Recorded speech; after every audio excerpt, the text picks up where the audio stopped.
ఈరోజు గతంలో ఎన్నో తప్పులు చేసి ప్రజాక్షేత్రంలో ఆనాడు భంగపడి తదనంతరం తిరిగి ఈయనకేమైనా బుద్ధి వచ్చిందేమో అని ప్రజలు అనుకున్నారు. కానీ చూస్తూ ఉంటే ఇప్పటికి కూడా ఆయన బుద్ధి కానీ ఆయన వైఖరి కానీ మారలేదు అని స్పష్టంగా అర్థమవుతూ ఉంది. ఇక్కడ తెలంగాణలో రేవంత్ రెడ్డి గారు గద్దెనెక్కినప్పటి నుంచి యంగ్ ఇండియా అని చెప్పి కలవరిస్తూ ఉన్నారు. అసలు ఈ యంగ్ ఇండియా వెనకాల ఉన్న కథ ఏందో నిన్న ఈడీ కేసు, ఈడీ ఛార్జ్షీటు చాలా వివరంగా చెప్పింది.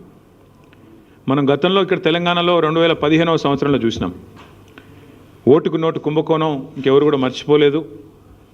అప్పటి నుంచి రేవంత్ రెడ్డి గారికి బ్యాగ్ మ్యాన్ అనే పేరు కూడా కొత్తగా, అంటే bat man, super man, spider man లాగా బ్యాగ్ మ్యాన్ అనే మంచి పేరు కూడా తెలంగాణలో చాలామంది పిల్లలు పెట్టుకున్నారు. అదేమో ఓటుకు నోటు కుంభకోణం, ఇదేమో సీటుకు రూటు కుంభకోణం. ఇదేదో ఊరికే అనట్లేదు సీటుకు రూటు కుంభకోణం అని.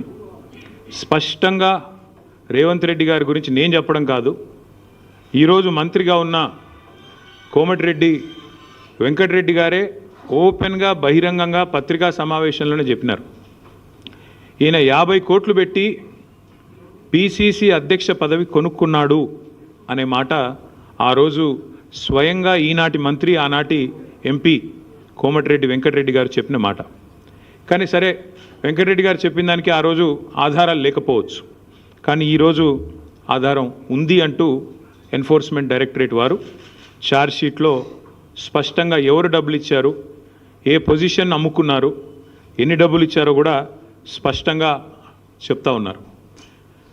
ముందేమో ఆనాడు పీసీసీ కోసమేమో సూటుకు, ఆనాడు పీసీసీ పదవి కోసం బ్రహ్మాండంగా ఆ రోజు డబ్బులు ఇచ్చి 50 కోట్లు ఇచ్చి తెచ్చుకున్నారని వాళ్ళ కాంగ్రెస్ నాయకులు చెప్పిన మాట.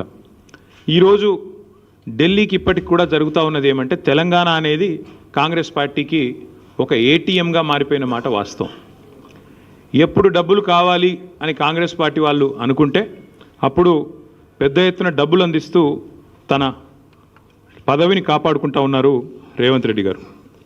ఇవాళ ఓటుకు నోటు జరిగినప్పుడేమో రేవంత్ రెడ్డి గారు ఒక ఎమ్మెల్యే, కానీ ఈరోజు ఈ రాష్ట్రానికి ముఖ్యమంత్రి. కాబట్టి